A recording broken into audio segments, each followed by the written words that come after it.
Barbados gets a ratings downgrade on the heels of the announcement of a debt restructuring plan. And in sport, West Indies set to headline the inaugural Global T20 Canada. I'm Dawn Paris, and this is the Caribbean in 10 from Monday, June 4th. I'll be back with the details after the break. Coming up this month on Caribbean Passport, romance, crop over in Barbados, carnival in Antigua and Barbuda, tourism issues, and so much more. So get your passports ready and let's travel.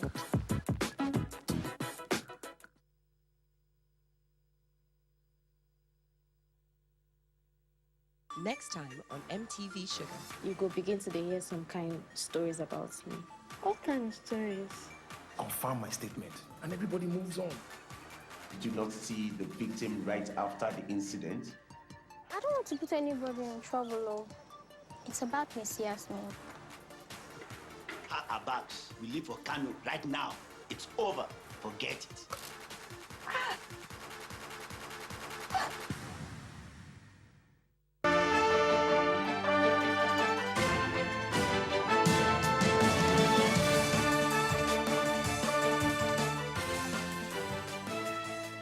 A decision by the Barbados government to suspend debt payments to external commercial creditors has triggered a credit ratings downgrade by a regional agency. The Trinidad and Tobago-based Caribbean Information and Credit Ratings Services Limited, CARICRIS, has given the island its worst rating so far. Barbados's credit worthiness has been slashed to poor compared to its regional neighbors. The agency said it simultaneously placed the island on ratings watch. The downgrade followed Prime Minister Mia Mottley announcing that she was going to the International Monetary Fund for balance of payment support and would restructure the country's staggering debt.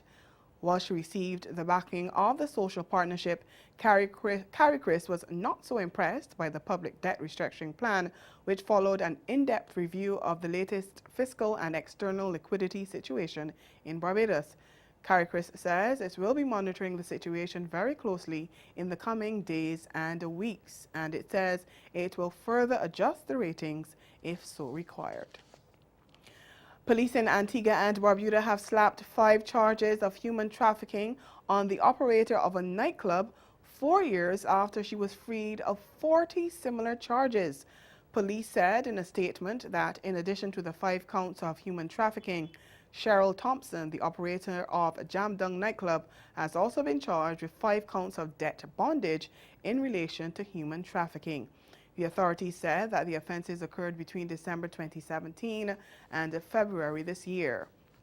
Earlier this year, Thompson was charged with 4 counts of human trafficking following a raid on her establishment. Those alleged offenses occurred between November 30th, 2017 and February 9th, 2018. In 2011, the police issued 40 human trafficking-related charges against her, but the charges were dismissed in 2014 since penalties under the Trafficking in Persons Prevention Act were declared unlawful by the High Court. The act was amended in 2015. The governments of Jamaica and the United States have signed a memorandum of understanding for a Child Protection Compact partnership, which is aimed at combating the trafficking of children in the island. As part of the agreement, the U.S. will provide Jamaica with funding valued at $4.5 million for projects and other related activities over a period of 4 years.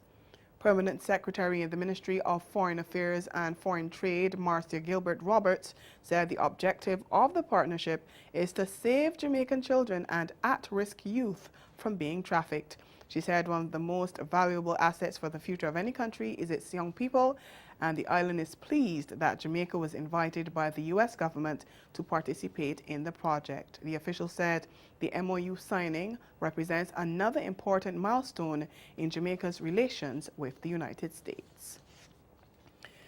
In Jamaica, 2 policemen from the St. Anne Police Division who were arrested on reasonable suspicion of rape last week have been charged. They are Constable George Richards and District Constable Andrea Hollett, who are attached to the Runaway Bay Police Station.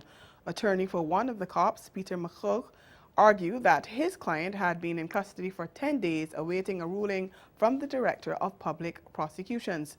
The DPP's ruling was sent shortly after the judge made that declaration and the cops charged and placed before the court. The policemen are accused of sexually assaulting a woman on May 21st in Runaway Bay. Stay with us, your Midday Sport is next.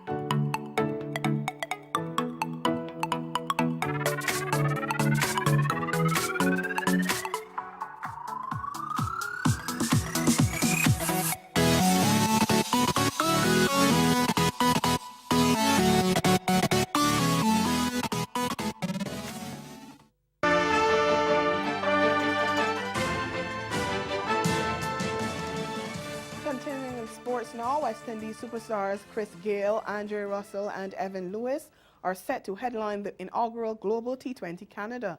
They were snapped up by Vancouver Knights in yesterday's players draft. The left-handed Gayle, the world's leading batsman in the game's shortest form, was a first-round pick for the franchise. All-rounder Russell, one of the most sought-after T20 players, was picked up in the second round. The left-handed Lewis, who is relatively new to international cricket, was claimed in the third round. Vancouver Knights also selected West Indies T20 wicket-keeper batsman Chadwick Walton, left-arm pacer Sheldon Cottrell, and talented Bermudian all-rounder Kamau Leverock.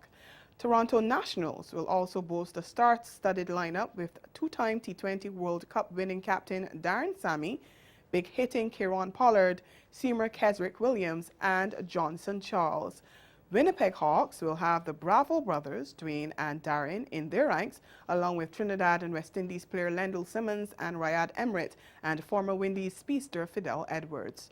Star West Indies off-spinner Sunil Narine will headline the Montreal Tigers squad and will be joined by fellow Trinidadian Dinesh Ramdin. The Global T20 Canada season will run from June 28th to July 15th and features 6 teams. 5 squads were chosen at yesterday's draft, while the 6th, which is an all-star side comprising Caribbean players exclusively, will be announced shortly. Distinguished academic and cricket historian Professor Hilary Beckles believes the tide is turning in West Indies cricket and the excellence of the current generation could lead to a revival of the former world champions. Speaking during a public lecture series entitled Fire in Babylon, Cricket as Popular Culture, Sir Hilary pointed out that there was a new consciousness in the young generation of current Windies cricketers, and they were now attempting to reconnect with previous high standards of excellence. He also argued that the development of Caribbean society and West Indies success are intertwined, and once societal issues in the region are addressed, he could foresee the emergence of a strong Windies side in about 7 to 8 years. And that's Caribbean in 10. Join us again at 6:30 this evening for Caribbean Newsline. Good afternoon.